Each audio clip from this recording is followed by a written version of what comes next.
humanitarian Igbo, former governorship aspirant, Anambra State, Grand Patron, Ogbako Umunwanyi Igbo, Worldwide Foundation. Eziada, that is Secretary of the Board, Pastor Mrs. Ngozi Anumudu, Director of Finance, USA.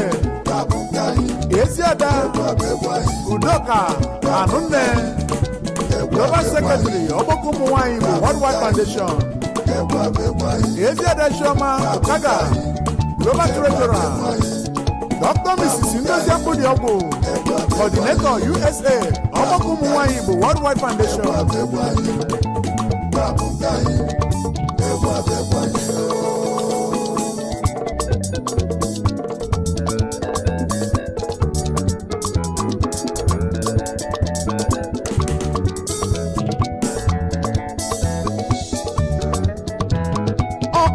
Na mbụ Umunwanyi Igbo na-azazi Oriakụ, ma n'ụbọchị taa Odoziakụ bụzi ibe ha na-aza ma ọ bụ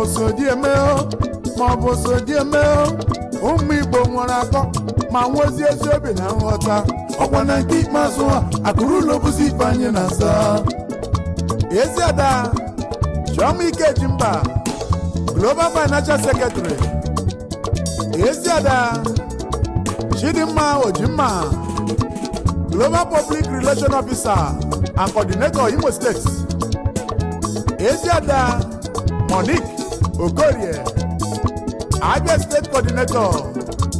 Eziada Ngozi Anologu, Coordinator, Anambra State. Dr. Mrs. Jane Obioha, Coordinator, Enugu State. Eziada Noni Olejeme, Lagos State Coordinator. Eziada Ijoma Unique, Coordinator for Zakot. Eziada Millicent Woye, Coordinator Abuja and Ogbako Umunwanyi Igbo, Worldwide Program Director. Eziada Lobet Mbaka, Cultural and Entertainment Director. Eziada Mary Okechukwu, Supervisor, Audio and Visual Engineering. Eziada Esto Zuribo, Ndewu, Ogbako Umunwanyi Igbo, Worldwide Foundation. Chief Timothy Odimeku, PA to the founder, Ogbako Umunwanyi Igbo, Worldwide Foundation. The Reverend Sister Cynthia Wadige, Spiritual Director, Ogbako Umunwanyi Igbo, Worldwide Foundation. Honorable Mogoke, Program Consultant, Ogbako Umunwanyi Igbo, Worldwide Foundation. Leadership Emmanuel Iwayan, Aheji Agamba, our late Grand Patron. May your gentle soul rest in perfect peace.